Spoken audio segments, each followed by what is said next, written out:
She laughed at him. She called him worthless. But what she didn't know is that the man she mocked owned everything around her. Now, listen, this story will open your eyes. In this world, appearances deceive. Power does not always shine. And greatness sometimes hides behind simple clothes. Today, you will see why you must never look down on anyone.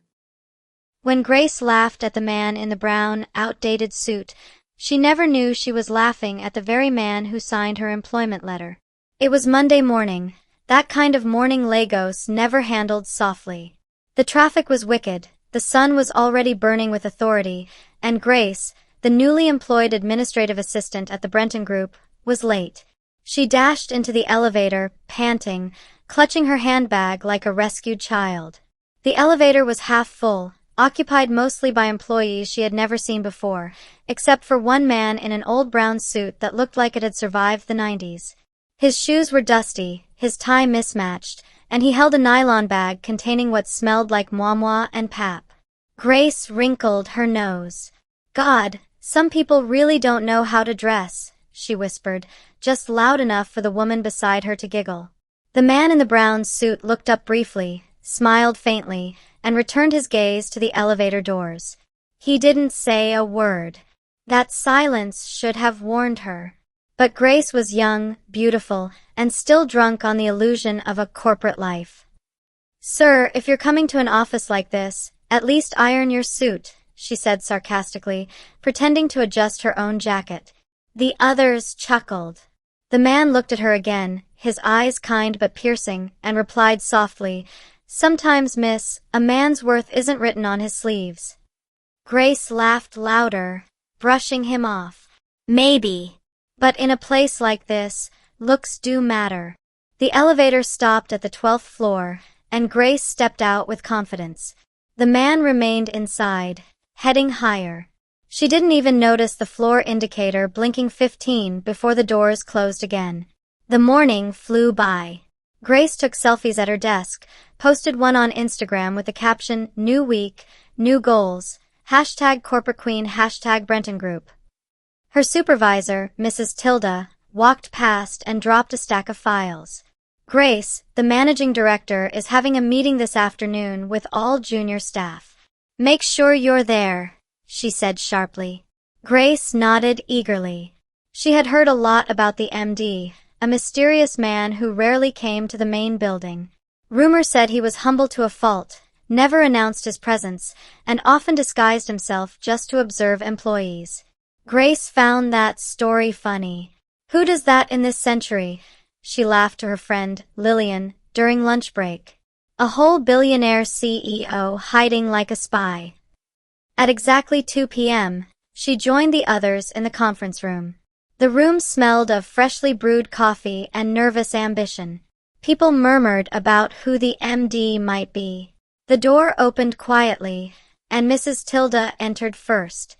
"Everyone, please rise to welcome the managing director of the Brenton Group, Mr. Daniel Brenton." Grace straightened her jacket, smiling confidently, until her eyes froze. The man walking in wasn't the polished billionaire she imagined. It was him. The man from the elevator. The man in the brown suit. The same dusty shoes. The same gentle smile. Grace's heart dropped. He walked to the front of the room, unbothered by the stunned faces. "Good afternoon, everyone," he said calmly.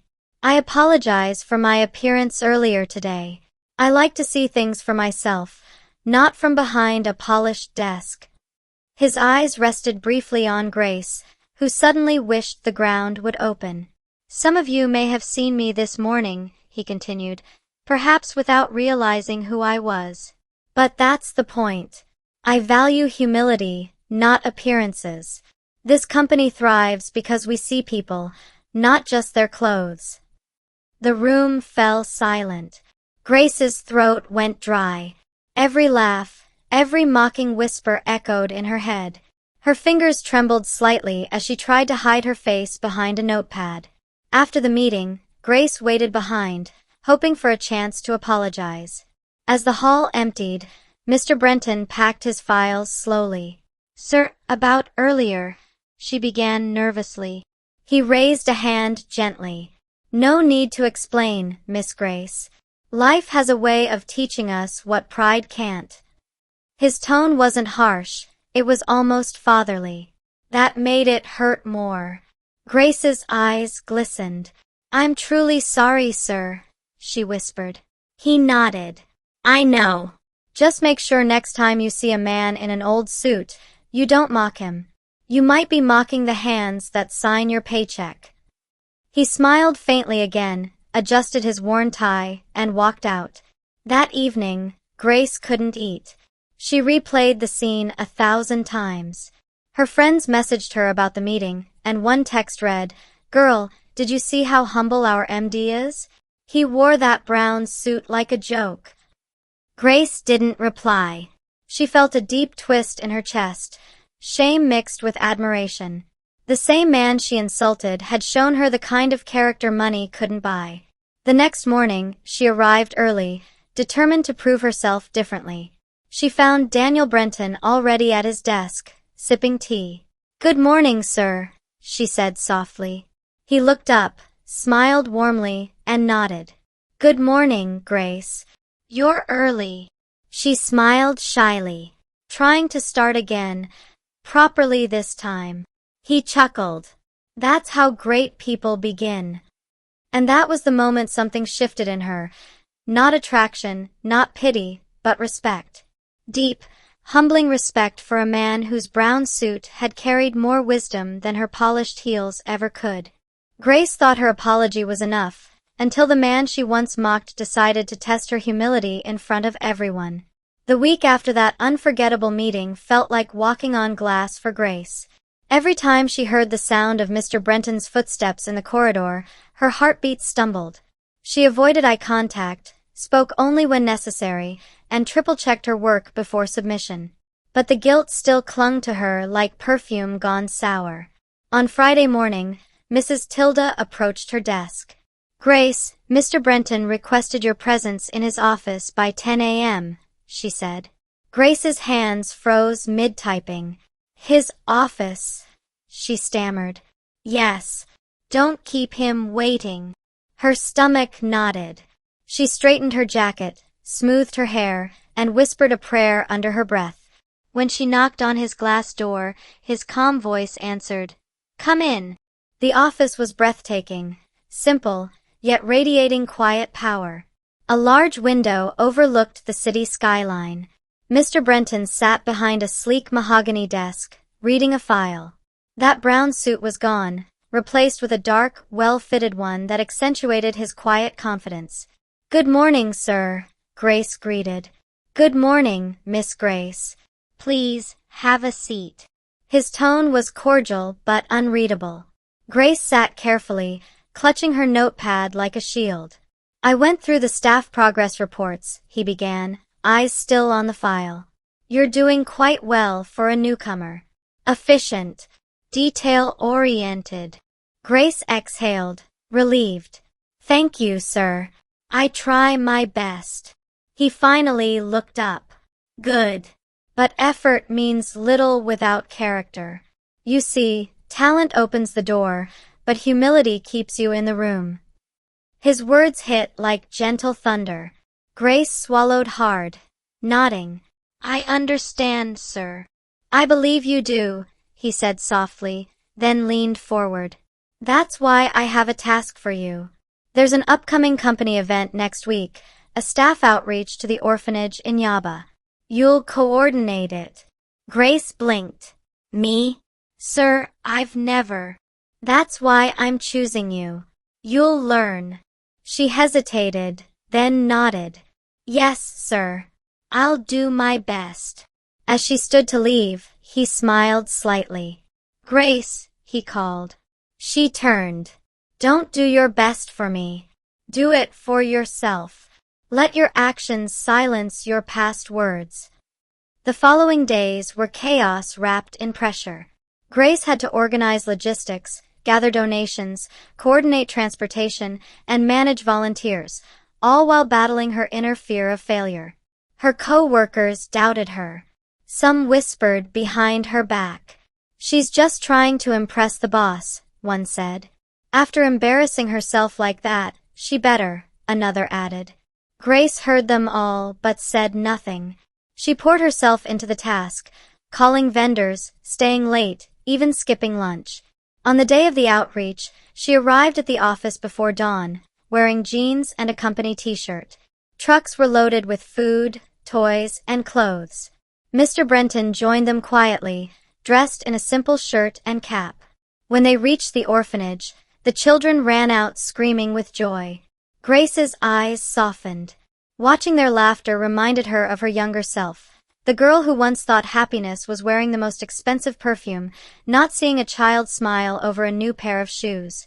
She moved around giving instructions, arranging donations, and helping the kids. Suddenly, a little girl tugged her shirt. "Auntie, who is that man?" she asked, pointing at Daniel Brenton, who was kneeling to fix a broken swing for two boys. "That's our boss," Grace replied with a smile. "He owns our company." The little girl's eyes widened. "But he's playing like a daddy." Grace's heart melted. "Yes, sweetheart. He's that kind of man." She watched him laugh with the children, sweat glistening on his forehead, no trace of pride in his posture. Something shifted inside her. The mockery from the elevator faded, replaced by admiration she couldn't name. Later that afternoon, as everyone was packing up, Daniel approached her. "You did well, Grace. Very well." "Thank you, sir," she said, her voice soft, almost trembling. He nodded. "Do you know why I assigned you this project?" She shook her head. "To test me." He smiled faintly. "Not to test you. To free you." "Free me?" she repeated, confused. "Yes. You mocked me that day because you saw me through the eyes of the world. Today you worked beside orphans, children with no designer clothes, no titles, and yet you saw their worth. That's freedom, Grace. Freedom from pride." She stared at him, her eyes glistening. "Sir, I'll never forget this lesson." "Good," he said simply. "Because humility doesn't make you smaller. It makes you see clearer." As they walked toward the bus, a sudden rain began. The others ran for cover, but Grace and Daniel stood under the drizzle, laughing as the children danced barefoot. For the first time, she saw him not as her boss, not as a billionaire, but as a man who carried grace in his silence and power in his kindness. That evening, back in her apartment, Grace sat by her window, watching the rain pour over the city. Her phone buzzed. It was a message from an unknown number. "Daniel Brenton, thank you for today. You reminded me that people can change." She smiled, fingers trembling as she typed back. "And you reminded me that true power is quiet."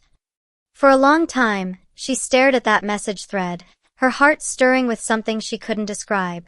Gratitude, respect, maybe even the faint beginning of something softer.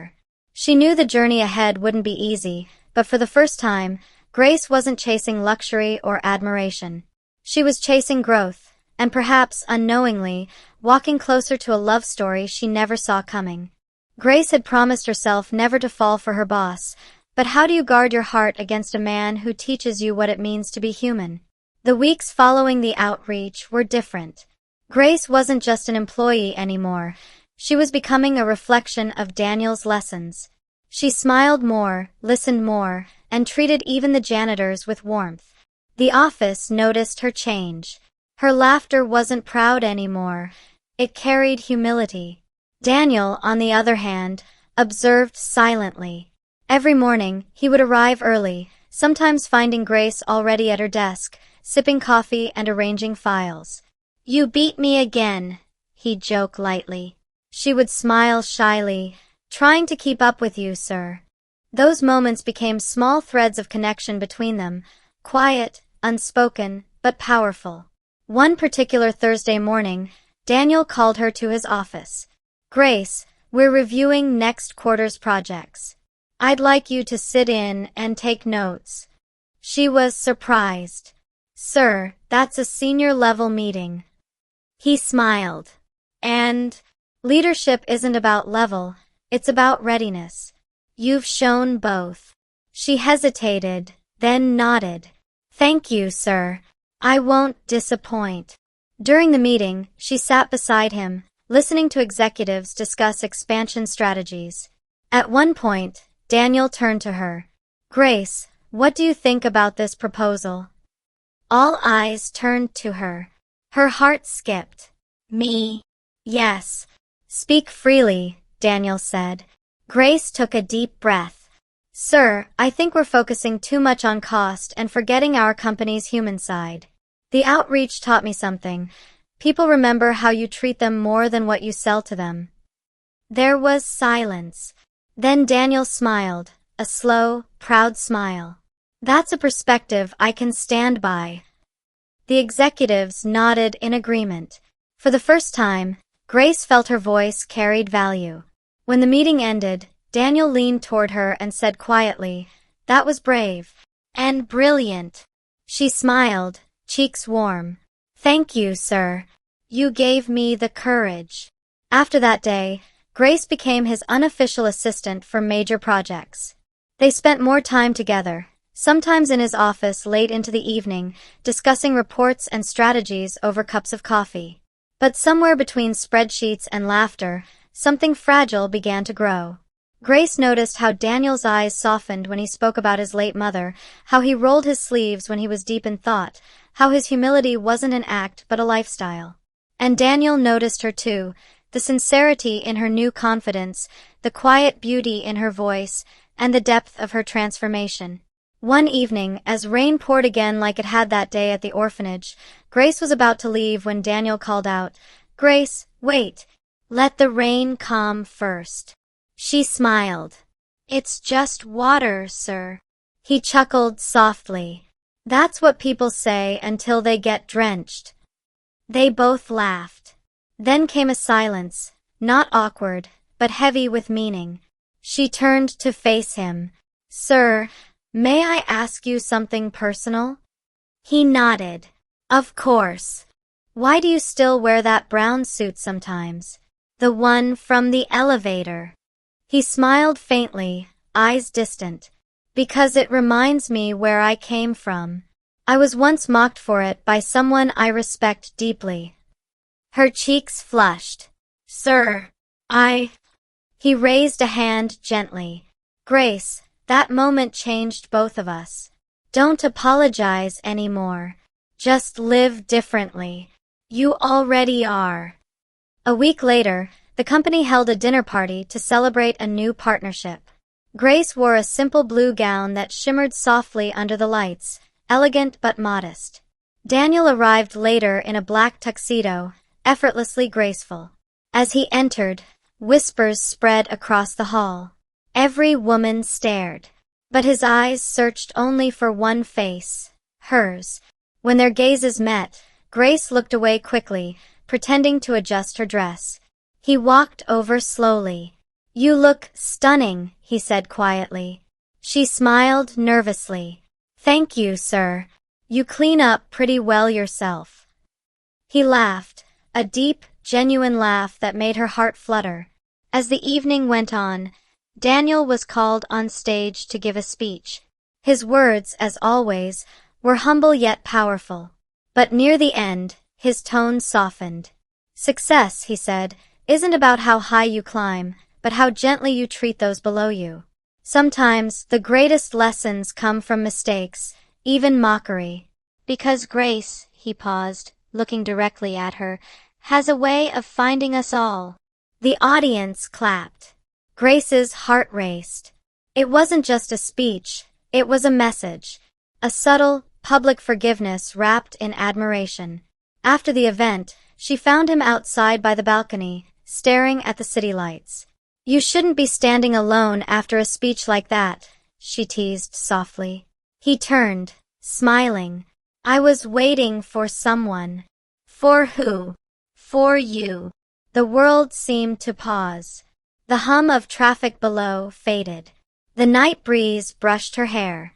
She felt her chest tighten, unsure if she should speak or simply stand there. "Sir," she said slowly, "you shouldn't say things like that to your employee." He chuckled lightly. "Maybe I shouldn't. But sometimes honesty is better than silence." Her voice dropped. "What are you being honest about?" He looked at her for a long moment. "That I see more in you than I ever expected to." Her breath caught. The city lights blurred in her eyes. She didn't reply. She couldn't. Instead, she smiled faintly and whispered, "You taught me to see beyond appearances. Now I'm learning to see beyond boundaries." He nodded. "Then maybe we're both still learning." The rain began again. Light, slow, almost poetic. And as they stood there under the soft drizzle, not touching, not speaking, both of them knew something had changed forever. What started as humiliation had become admiration. And admiration was quietly becoming love. They said a boss should never fall for his staff.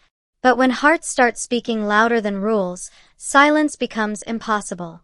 It started with glances, those quiet, lingering seconds that say too much. Grace noticed Daniel's eyes finding her in meetings, in hallways, even across the cafeteria. He'd ask about her day more often, sometimes linger after office hours just to talk. To others, it seemed innocent, but those who paid attention began to whisper.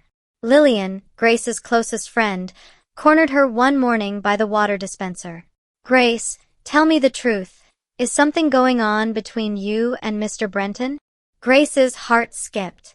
"What? No. Of course not." Lillian folded her arms, unconvinced. Because he looks at you like you're the company itself." Grace laughed nervously. "You're imagining things." But even as she said it, she wasn't entirely sure. Something between them had changed, subtly but deeply. Their conversations had grown softer, their silences more meaningful. The office grapevine soon caught fire. "She's his favorite," someone whispered near the photocopier. "That's why she keeps getting all the big assignments." "It's not fair," another said. "She's just using her charm." Grace overheard them one afternoon while collecting papers and froze mid-step. The words pierced her chest. She wanted to defend herself but couldn't, because in some small, fragile way, she did care about Daniel more than she should. That evening, she walked into his office, her expression uneasy. "Sir, can I speak with you privately?" He looked up from his laptop. "Of course, Grace. What's wrong?" She closed the door behind her. "People are talking," she said softly. "About us." Daniel leaned back in his chair, studying her face. "And what exactly are they saying?" "That I get special treatment because you like me." He didn't deny it immediately. Instead, he exhaled slowly. "Do you feel you've been treated differently?" "No, sir. You've only ever been fair." "Then let them talk," he said calmly. "The truth doesn't need to shout." Grace hesitated. "But sir, your reputation." He cut her off gently. "Grace, people who want to find fault will always find it. What matters is how we respond." She looked at him, eyes clouded with confusion and emotion. "And how should I respond, sir?" He smiled faintly. "With grace, the very thing your name teaches." But as weeks passed, the tension grew. One afternoon, during a board review meeting, a senior executive named Mrs. Vera, sharp-tongued and observant, made a remark that sliced through the room. "Mr. Brenton, it seems our new assistant has quite the influence on your decisions lately." The room went quiet. Daniel's expression didn't change. "I value her opinions, as I do everyone's." Vera smirked. "Of course. It's just refreshing to see such faith in someone so new." The jab wasn't subtle. Grace's cheeks burned. After the meeting, she hurried out, fighting tears. Daniel followed her into the hallway. "Grace," he called. She turned, blinking fast. "I can't stay here if people keep thinking." He interrupted softly. "Grace, don't let gossip steal your peace." "But it's embarrassing," she said, voice trembling. "They make it sound like I don't deserve my place." He sighed, his voice lowering. "You've earned every bit of it. Don't let small minds make you shrink." Their eyes locked, and in that moment, the unspoken truth between them pulsed louder than the silence around them. He took a step closer, his voice almost a whisper. "Do you trust me?" She nodded. "I do." "Then let me handle this." The next day, Daniel called a general meeting, an unusual move that caught everyone off guard. When the entire office gathered, he stood before them with quiet authority. "I've heard a few whispers recently," he began, his gaze sweeping the crowd. "About favoritism, about bias, even about relationships that don't exist." The murmurs died instantly. Grace stood at the back, frozen. Daniel continued, "Let me make one thing clear. At the Brenton Group, no one is valued for beauty or charm. We value work ethic, character, and growth. Miss Grace here has shown all three." He turned his eyes directly toward her, steady and kind. "If anyone believes her success is undeserved, you're free to match her effort and see if the same doors don't open for you." The room was silent. Some looked embarrassed, others turned away. Grace's throat tightened. It wasn't just defense, it was respect, public and genuine. When the meeting ended, she slipped away quietly to the rooftop, her favorite hiding spot. Moments later, Daniel joined her, holding 2 cups of coffee. "You didn't have to do that," she said softly. "Yes, I did," he replied. When someone's name is dragged through the mud, silence becomes cruelty. Her eyes watered. "You've done more for me than I deserve." He smiled. "That's where you're wrong. You've earned every bit of my respect." She took a sip of coffee, her hands trembling slightly. "Sir, why do you care so much?" He didn't answer immediately.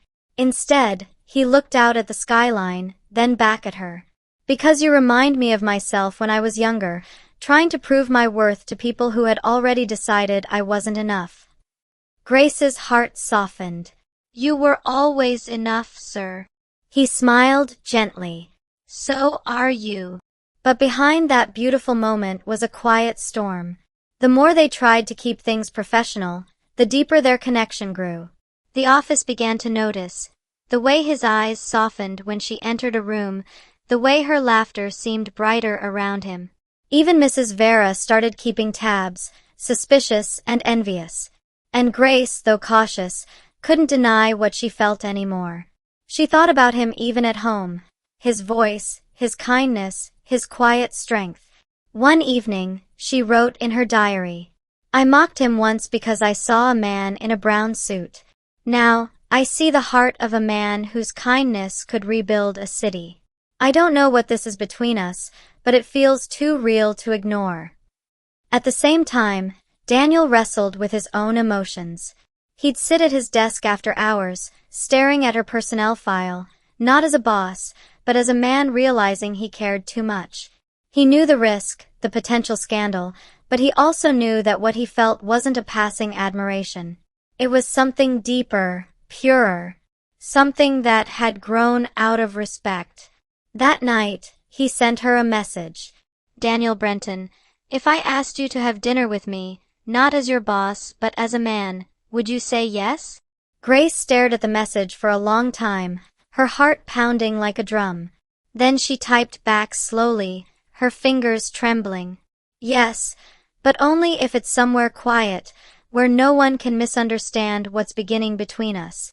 She once laughed at his old brown suit. Tonight, she was sitting across from him, realizing that true class was never about clothes, but about character. The restaurant was quiet, candlelit, serene, and overlooking the city skyline. Grace had never felt this nervous in her life. She sat at a corner table, dressed in a simple black gown that framed her calm beauty. When Daniel walked in, wearing a crisp white shirt with his sleeves rolled to the elbow, her breath caught. He smiled when he saw her, not the formal smile of a boss, but the warm, unguarded smile of a man who had found something he didn't expect. "You came," he said softly. "I almost didn't," she confessed. "I wasn't sure if this was right." He sat down across from her, eyes never leaving hers. "Maybe it's not right by office rules," he said. "But sometimes, the heart doesn't read the rule book." They ordered quietly, and for a few minutes, neither spoke. The tension wasn't awkward, it was emotional, heavy with meaning. Finally, Grace broke the silence. "Sir, I mean Daniel, I don't know what this is, but I know it's not just respect anymore." He looked at her with gentle honesty. "It's not. You've become more than an employee to me, Grace. You've become a reminder of what truly matters: humility, kindness, and second chances." Her eyes softened. "You're the first person who ever believed in me beyond my mistakes." Daniel smiled faintly. "That's because you allowed your mistakes to become your teachers." Dinner passed like a dream. They talked about life before success, about pain, about hope. Grace told him about her struggles, how she grew up ashamed of her background, how she used mockery to hide insecurity. Daniel listened quietly. "You know," he said finally, "when I first saw you in that elevator, I wasn't angry. I was disappointed, not in you, but in how society has taught us to judge by appearances." Grace sighed. "I was foolish." He shook his head. "No, you were human. But what you've become since then, that's what amazes me." The waiter brought dessert, but they barely touched it. Daniel leaned forward, voice low. "Grace, I need to tell you something." She looked up. "What is it?" "I'm leaving for London next week for a business merger. It'll take months. But I wanted to see you before I go." Her chest tightened. "Months?" "Yes, but I don't want to leave things unclear between us." Grace's heart raced. "What do you mean?"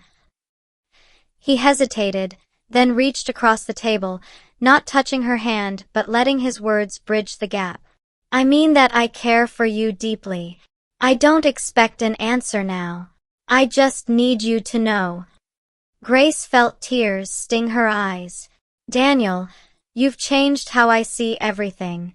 If I ever doubted what love should feel like, you've shown me its patience, kindness, and truth."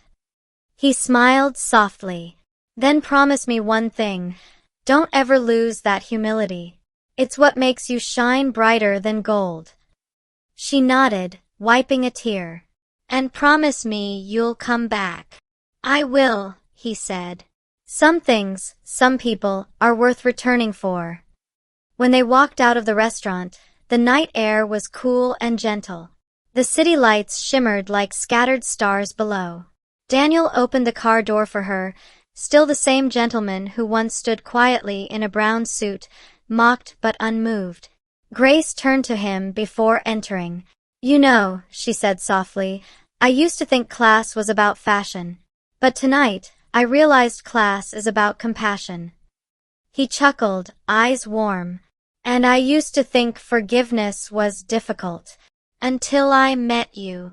He drove her home in silence, their hands brushing once, briefly, sending a spark neither could ignore. When they reached her gate, Grace turned and whispered, "Thank you for teaching me to see beyond what's visible." He smiled. "And thank you for proving people can change beautifully." He waited until she entered her compound before driving off. She stood at her window later, watching his car disappear into the night, her heart full. Somewhere inside her, she knew that even if months passed, that night would remain, the night when forgiveness became friendship, and friendship began to look like love. Months later, Daniel returned, quietly, without announcement, just like the day she first met him. When he walked into the office, Grace was at her desk, focused, confident, transformed. He smiled, walking up behind her. Miss Grace, he said teasingly. She looked up and froze, joy flooding her face. Sir, you're back. I told you I'd return, he said softly. And I kept my promise. That day, he didn't wear the brown suit. He framed it, right in the company lobby, with a small golden plaque that read, "Never mock a man in an old suit. He might be building an empire beneath it."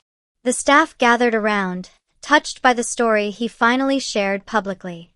Grace stood quietly beside him, her heart swelling with pride and gratitude. She had come full circle, from mockery to humility, from guilt to grace, and finally, from respect to love. Daniel turned to her in front of everyone, eyes shining with emotion. Grace, thank you for teaching me that true success isn't measured by how people see us, but by how we see people. She smiled back, her voice barely a whisper. And thank you for loving me enough to correct me without shame.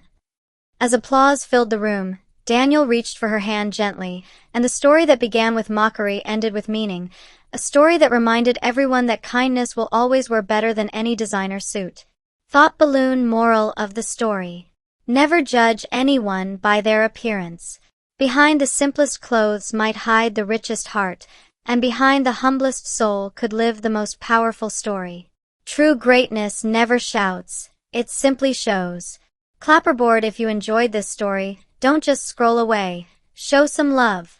Like this video if it touched your heart. Share it with someone who needs this reminder and subscribe to our channel for more powerful, emotional stories that will make you laugh, cry, and believe in love again. Because every story you watch here isn't just entertainment, it's a mirror of real life, and maybe a reflection of you. And so, her life changed. Not because she met a rich man, but because she learned the value of respect. Never look down on anyone. The person you laugh at today may be the same person you will need tomorrow. Greatness is not always loud.